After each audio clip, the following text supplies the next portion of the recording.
আসসালামু আলাইকুম, শুভেচ্ছা, স্বাগতম। সম্মানিত দর্শক, আমাদের দেশকে নিয়ে একটা সংবাদ। আপনারা জানেন যে দেশে বর্তমানে নারীদের প্রতি বিভিন্ন ধরনের নির্যাতন এবং অস্বস্তিকর পরিবেশ, ধর্ষণ এবং অন্যান্য সমস্যা দেখা দিয়েছে। ওইটা নিয়ে আইন উপদেষ্টা একটা করছেন আর কি, কথা বলছেন। ওই ব্যাপারটা নিয়ে একটা সংবাদ। ধর্ষণ মামলার আইন সংশোধনে খসড়া প্রস্তুত, আসিফ নজরুল। ধর্ষণ মামলার আইন সংশোধনে খসড়া প্রস্তুত বলে জানিয়েছেন আইন উপদেষ্টা আসিফ নজরুল।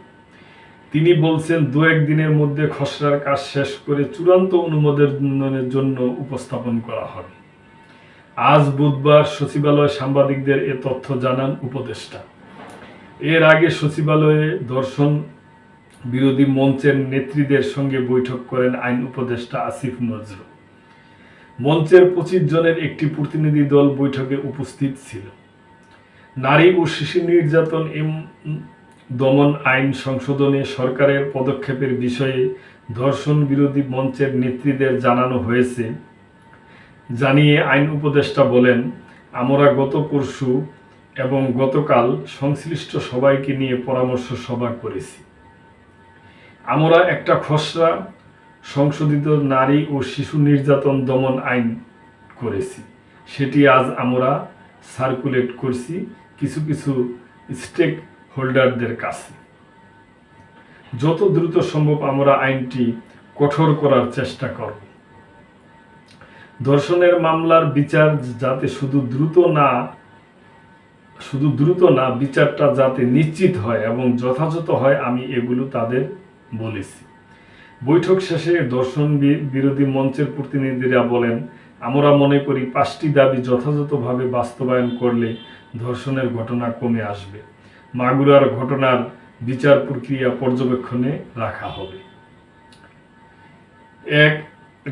ধর্ষণ বিরোধী মঞ্চের দফাগুলো হলো: 1. আসিয়ার মামলার ক্ষেত্রে ধর্ষণ ও নিপীড়ন বিরোধী বিশেষ ট্রাইব্যুনাল গঠনের মাধ্যমে 7 দিনের মধ্যে তদন্ত রিপোর্ট জমা এবং 1 মাসের মধ্যে আসিয়ার ধর্ষকদের বিচার প্রক্রিয়া সম্পূর্ণ সাপেক্ষে সর্বোচ্চ শাস্তি মৃত্যুদণ্ডের আদেশ নিশ্চিত করতে হবে। বিচার প্রক্রিয়া চলাকালীন আসিয়ার পরিবারের নিরাপত্তা নিশ্চিত করতে হবে। 2. প্রত্যেক ধর্ষণ মামলার বিচারের ধর্ষণ ও নিপীড়ন বিরোধী বিশেষ ট্রাইব্যুনাল গঠন করে দ্রুত মামলার বিচার কার্য সম্পূর্ণ করে সকল ধর্ষণের বিচার নিশ্চিত করতে হবে। 3. নারী ও শিশু নিরাপত্তার প্রশ্নে স্বরাষ্ট্র উপদেষ্টা, আইন উপদেষ্টা, নারী ও শিশু বিষয়ক উপদেষ্টার ব্যর্থতার দায় স্বীকার করে জবাবদিহি করতে হবে। 4.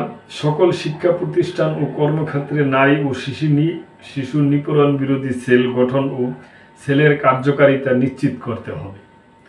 5. ধর্ষণ, যৌন নিপীড়ন ও সামাজিক যোগাযোগ মাধ্যমে সাইবার বুলিং সংক্রান্ত আইনের সংশোধন করে অপরাধের স্পষ্ট ও যথাযথ সংজ্ঞায়ন করতে হবে।